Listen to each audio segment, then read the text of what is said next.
keharapan para ahli silsilah Thariqah Qadiriyah Naqsabandiyah Mahasiswa Laya Al-Fatihah.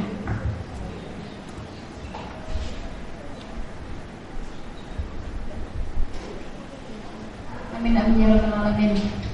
Alhamdulillah, puji syukur kehadirat Rabbi atas kehendaknya, atas takdirnya kita bersama bisa bersilaturahmi dengan keluarga besar Jagat Ares, dengan keluarga besar calon santri baru yang insya Allah akan mengikuti tes hari ini.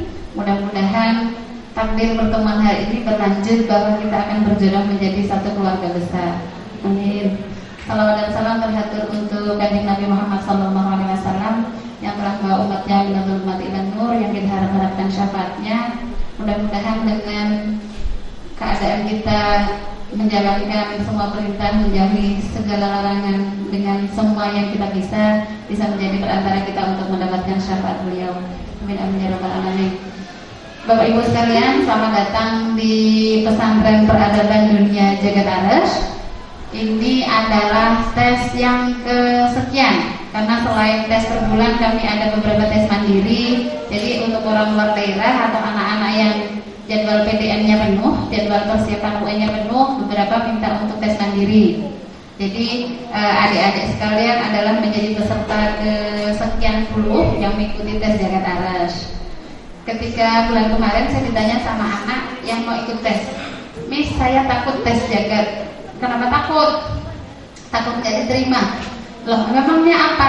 Soalnya kan biasanya kalau kita masuk suatu sekolah itu kan pasti tesnya susah nih. Kemudian yang kedua yang dicari adalah anak yang nilainya bagus.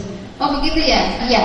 Kemudian saya bilang sama anak itu, mungkin Jagat Ares beda sama sekolah yang lain. Maksudnya nih, kalau sekolah lain hanya menerima anak yang pintar saja, kalau Jagat Ares justru memprioritaskan banyak hal untuk anak yang merasa tidak pintar. Kemudian saya tanya, kamu pinternya itu menurut kamu nggak pintar? Enggak, Miss. Kenapa kamu tidak pintar?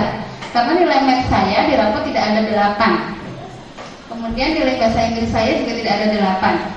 Karena dia bawa persyaratan, kemudian kita ceklah rapotnya. Tapi nilai penjaskes kamu ini 85. Ini bukan olahraga doang, ini semua anak juga bisa. Oh, saya bilang gini, emang bener ya kalau olahraga aja semua anak bisa? Kan ada beberapa anak yang ternyata nggak bisa olahraga, dia masih belum yakin. Kemudian kita lihat nilai kesenian kalau nggak salah, tapi mata pelajarannya apa gitu. Di situ dia nilainya 85 juga. Ini nilainya 85. Itu kan nggak penting, Miss, tesnya cuma nyanyi, dibilang gitu. Loh, tapi kan berarti kamu pandai di menyanyi, walaupun tidak pandai di matematika. Tapi kan guru bilang kalau yang pandai itu yang math-nya bagus, kemudian dia lagi kelas, dan saya dari kelas, dan ini mau SMA, dan saya dari kelas 9 sampai dari kelas 7 sampai kelas 9 itu nggak pernah Miss yang namanya dapat ranking 3 besar. Kemudian kami sharing dengan anak, kamu lihatlah, dia kan ada kenal beberapa anak di sini. Saya tanya, dulu kamu kenal kakak itu kan? Kenal Miss. Dulu dia di sekolah lamanya bagaimana? Ya biasa aja sih, nggak terlalu pintar. Terus dia bisa masuk ke Jagat, bisa. Berarti kesimpulannya apa? Yang nggak pintar pun bisa diterima di Jagat, Miss. Oh ya sudah. Itu yang perlu kami sampaikan ke bapak ibu dan adik-adik. Mungkin kan kita ada tesnya itu nanti hanya matematika, kemudian IPA, kemudian bahasa Inggris, dengan satu laginya pendidikan agama Islam. Tapi nanti ada 10 nomor menulis Arab, kemudian ada interview dan tes Quran untuk anak-anak. Miss, yang diterima yang nilainya berapa sih? Kalau saya bilang sih nilainya 5 juga, yang penting anaknya mau, kita sih oke. Terus rapot buat apa? Nah itu yang kemudian kita lihat progres nilai anak, kemampuan akademiknya adalah di rapot. Maksudnya kalau di rapot kan rata-rata sudah KKM, dan KKM sekolah kan rata-rata 7 sampai 8. Kami berpikir gini, kalau anak ini di sekolah lamanya dari kelas 4 sampai kelas 6 misalkan yang SMP, maupun dari kelas 7 maupun kelas 9 yang SMA, itu sudah ada di situ nilai 7, sudah terlampaui KKM-nya, berarti dia sudah berproses. Urusan math, kamu sekarang ujian nih, kemudian nilainya jelek sekali, kan nanti akan ada gurunya mengobservasi, kemudian akan ada remedial. Mau remedialnya berapa kali kan tergantung sama kamu rajin belajar atau enggak. Dan nanti ketika itu nilainya akan terlampaui. Jadi ada anak yang 2 kali tes nilainya sudah selesai, ada anak yang 4 kali tes baru selesai. Kemudian yang menyanyi tadi nih, kalau di sekolah lain mungkin kesempatan untuk perform untuk yang seperti ini yang tadi anak-anak ada menyanyi himne, kemudian ada parade tafid dan sebagainya, hanya menunggu di perlombaan. Kalau ada undangan lomba menyanyi, anak-anak diikutkan. Kalau ada undangan lomba tafid, anak-anak diikutkan. Tapi kalau untuk perform paling nunggu pensi setahun sekali. Betul atau tidak Bapak Ibu? Kesempatan perform anak kita di sekolah yang non boarding maksudnya itu relatif lebih minim. Kalau di Jakarta memang sering sekali yang namanya perform. Perform pertama, ketika akan ada tamu, pasti kita minta beberapa anak untuk unjuk kemampuan. Apa sih nanti yang ditunjuk? Dan tamunya kan macam-macam. Ada tamu sekolah, ada tamu pribadi Abah Jagat, ada tamu ke pengajian. Itu ketika ada tamu, siapapun tamu yang kita anggap spesial di Jagat, pasti kita akan persembahkan sebuah perform. Yang pertama.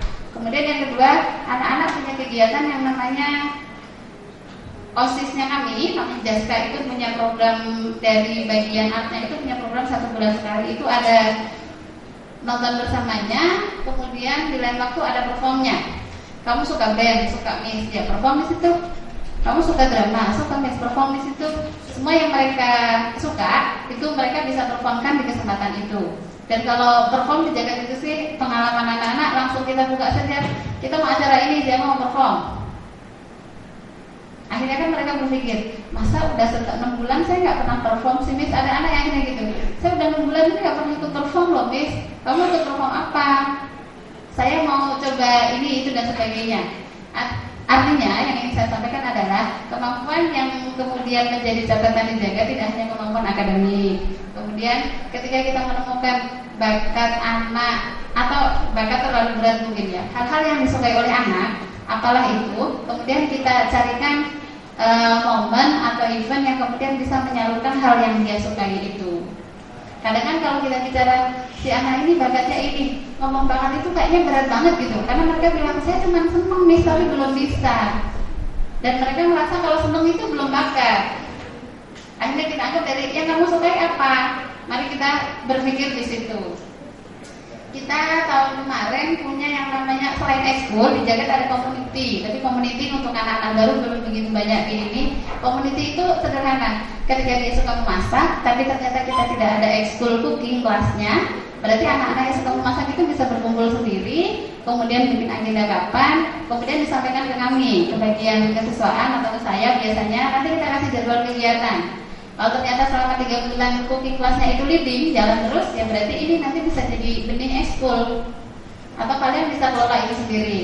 Dan pengalaman kami yang justru sukses yang di situ. Ekskul yang dijadwalkan itu malah mental, nggak jalan yang seperti itu. Tapi begitu community, dia jalan. Karena community kan dasarnya cuma satu, karena dia suka melakukan itu. Dan kadang kan kalau sekolah kan pertimbangannya guru sama waktu. Kita seminggu cuma punya 5 hari jam sekolah, Senin sampai Jumat. Hari Sabtu anak-anak ada beberapa kegiatan. Tapi ternyata anaknya ada 101 hanya 5 hari. Dan ternyata sukanya kepala 101 kan beda. Tidak bisa kemudian kita bagi menjadi 5 hari. Tadinya kita sudah klasifikasikan ada ekskul entrepreneur. Tapi ternyata yang jalan kok girls aja ya, boys nggak jalan entrepreneur. Sudah mendaftar, tapi ujungnya kok ternyata saya nggak suka ya, jualan-jualan. Sudah, akhirnya 6 bulan kemudian dia ganti ekskul dan seterusnya. Akhirnya kesepakatan dengan beberapa anak, kalau yang kamu suka, cari teman, bikin komunitas sendiri, bikin komuniti sendiri. Waktunya kapan nih? Sabtu sama Minggu, yang jelas tidak mengganggu jam reguler. Malam-malam mau tidur kalau bertemu dengan, karena tempat tidurnya sebelahan, karena asramanya juga satu. Kalau ternyata mau ngobrol tentang komuniti, ya silahkan saja. Seperti itu. Untuk adik-adik yang mau masuk. Kemudian cerita lagi, ada anak yang dulu saya rajin banget di rumah belajar, tapi begitu masuk ke Jagat kok saya jadi tidak suka belajar ya? Kok aneh, saya bilang gitu. Kenapa begitu? Iya, karena teman sebelah ini ceritanya tidak rajin belajar. Saya rajin belajar nih. Teman saya yang dulu di situ rajin belajar. Terus saya dia, kayaknya dia sampai akhir ya Miss. Belajar juga biasa saja, di kelas juga kadang-kadang ngantuk, tapi kok ujian bisa ya? Saya yang belajarnya serius, di kelas juga maksain diri buat melek, tapi makan cemburu biasa saja. Kemudian pembicaranya berakhir begini, kamu cara belajarnya kayak apa? Saya harus diam Miss. Jadi kalau saya belajar tidak boleh ada orang bersuara, saya harus sendirian. Keras-keras atau dalam hati tapi harus hening. Akhirnya usut dia punya masalah di gaya belajar. Gaya belajar yang dia pakai sekarang ternyata tidak cocok. Anak yang tadi kita bilang di kelas di dia kami hampir nggak pernah belajar nih, di kelas juga kadang-kadang tidur. Ternyata setelah ini, gaya belajarnya dia memang mendengar. Dia nggak mau belajar, dia dengar temennya berteriak ngapalin apa, itu anak sudah langsung bisa. Akhirnya yang perlu kita cek adalah gaya belajarmu yang tidak sesuai. Makanya sudah mati-matian kayak nyambung-nyambung. Akhirnya kita ini alatnya sih sederhana untuk menentukan gaya belajar yang ada di kita. Cuma ditanya, kamu paling enak belajar itu posisi apa? Yang seperti itu. Ada anak bilang sambil dengerin musik. Kalau saya bilang bohong. Maksudnya bohong, ya bagaimana kamu bisa ini sedangkan telingamu di sini ditaruh earphone di situ. Kecuali musiknya agak jauh, kemudian ada sayup-sayup, itu masih mungkin. Karena itu konsentrasi, kalau earphone sudah di sini, yang ada dia akan menghafalkan lagu, kemudian yang lainnya hilang. Ketika ada anak bilang, Miss, saya bisa belajar dengerin musik. Saya bilang, musiknya taruh di telinga atau taruh di lantai? Taruh di telinga, bohong kalau saya bilang. Akhirnya masih bohong, kita sama-sama tes kan. Oke, kamu baca satu lembar sambil dengerin musik. Satu lembarnya ini nggak masuk, musiknya yang apa? Jadi cara belajar yang tidak sesuai. Rata-rata anak-anak kita yang belum belajar itu adalah di cara belajar. Di sini sudah ya Allah, saya itu udah sampai nangis dan belajar itu tapi nggak ngerti. Ternyata caranya tidak cocok. Nanti gaya-gaya belajar yang seperti itu kan disampaikan ke anak-anak itu biasanya di awal pas, kalau sekolah lain namanya MOS mungkin, tapi kalau di sini namanya jaga ta'arufik. Itu 2 minggu, anak-anak belajar hanya beberapa mata pelajaran, tapi mau pelajari skill-skill untuk belajar cepat. Yang tes belajarnya dicek, kemudian time mappingnya mulai diajarkan, speed readingnya mulai dicoba, yang seperti itu. Berharapnya sih akan ketemu gaya belajar yang mudah, termasuk gaya menghafal. Kan tadi mungkin kalau kita lihat anak-anak di sini, ya Allah, walaupun kita yang sudah sukses gini belum tentu surat yang dihafal mereka kita hafal gitu kan. Terus 30 aja paling hanya anak sampai duha ke sana itu udah lari-larian deh, yang ingat yang itu enggak, yang seperti itu. Kami pertama pernah programkan tahfidz itu wajib untuk anak-anak, tapi setelah dicek saya itu nggak hobi hafal, Miss. Mau dipaksa kayak apa pun pasti saya nggak hafal. Akhirnya kita bikin tahfidz yang anak-anak tadi, ini tergabung di tahfidz community, di School Islamic Studies Community itu ada tahfidznya, di anak-anak yang suka menghafal. Jadi yang dihafalin adalah juz 30 dan yang lainnya. Kalau anak yang tidak suka menghafal, yang wajib dihafal adalah juz 30 saja selama 3 tahun. Gampang nih juz 30 selama 3 tahun. Bayangannya sih gampang, setahun hanya sekian surat gitu. Tapi ternyata kalau tidak pernah dihafalkan itu kan juga tidak akan pernah tercapai walaupun 3 tahun hanya 1 juz gitu. Kemudian akhirnya semester ini kita sama-sama adakan yang namanya tahfidz di kelas. Jadi seperti anak SD lagi.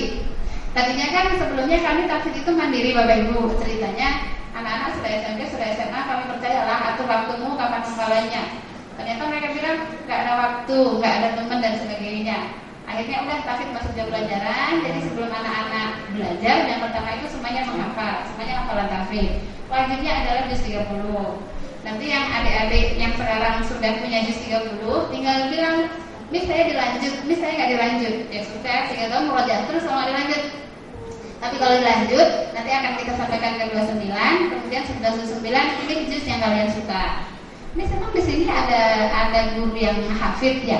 Pasti pertanyaan seperti itu kalau bicara tahfidz. Guru hafidz kita ada, tapi tidak spesialis hafidz yang hanya ngajar tahfidz, tidak. Ada beberapa guru kami, alhamdulillah ada yang lebih dari 10 juz yang seperti itu yang beliau kita sarankan untuk membina tahfidz. Tapi kita bilang ke anak-anak, prinsipnya kan kalau kalian baca, Miss lihat Quran kan sama aja dong. Iya sih, berarti kalau kalian mau murojaah atau mau ini bisa ke siapapun, termasuk ke teman, tidak harus ke guru. Oh iya, itu mungkin. Akhirnya beberapa anak yang punya nalar di tahfidz mulailah dia mengembangkan itu sendiri. Yang seperti itu, artinya ketika bicara soal wording itu seperti bapak ibu di rumah, cuman yang tadi putranya cuma 2, sekarang putranya menjadi 30, menjadi 99. Begitulah kondisinya. Kadang-kadang sepatunya di mana, kadang-kadang bajunya di mana, kadang-kadang yang ini dengan sekali sentuh sudah bangun, yang ini harus disemprot baru bangun. Yang seperti itu. Nanti pengalaman-pengalaman yang seperti itu bisa ditanya sama anak-anak kami yang ada di sini.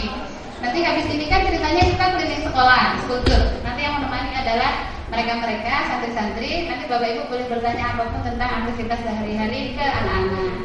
Cuma nanti kalau pertanyaannya, Kenapa kita harus zikirnya dengan suara keras? Kenapa harus 165 kali? Kenapa tadi harus ada kehadapan silsilah dan sebagainya?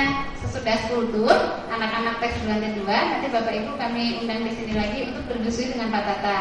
Beliau prinsipal jagat aras, beliau yang akan menjelaskan konsep dasarnya jagat seperti apa sih, seperti itu. Sebenarnya diajarin ke anak-anak itu apa sih di jagat? Kemudian ketika anak kami lulus dari jagat itu sebenarnya apa sih yang akan mereka dapatkan? Itu nanti beliau yang akan menyampaikan. Mungkin itu saya berharap ini bukan pertemuan terakhir, karena itu tadi mudah-mudahan kita akan berjalan menjadi satu keluarga besar. Amin. Saya ingat pernyataan teman saya, kamu nggak usah, kami sama-sama mengelola sekolah, dia sama-sama menjadi panitia siswa baru dan kami juga begitu. Kemudian kita sama-sama ngobrol. Sebenarnya yang masuk sekolah kita itu siapa sih, seperti itu. Karena dia juga sama-sama dengan siswa baru. Kemudian kita bilang ini, pilih sekolah itu kayak beli baju. Ketika kita pergi ke sebuah toko, itu ada 20 model bahkan lebih. Ada 20 warna bahkan lebih. Tinggal sebenarnya yang kita cari model seperti apa, warna apa. Betul. Mungkin di sekolah lain menawarkan sesuatu yang A, kemudian dijaga punya B, sekolah lainnya punya D, sampai akhirnya ada 20 jenis. Nah, yang kami sampaikan di sini mudah-mudahan jagat bisa menjawab semua pertanyaan Bapak Ibu, semua kebutuhan Bapak Ibu untuk membekali anak putra putri kita sehingga mereka siap untuk nanti menghadapi dunianya sendiri. Itu harapan kami. Mudah-mudahan Allah menakdirkan kita menjadi keluarga besar sekali lagi. Terima kasih dan mohon maaf. Selamat datang, selamat menikmati jagat aras. Mudah-mudahan selalu ada kesan positif yang didapatkan. Assalamualaikum warahmatullahi wabarakatuh.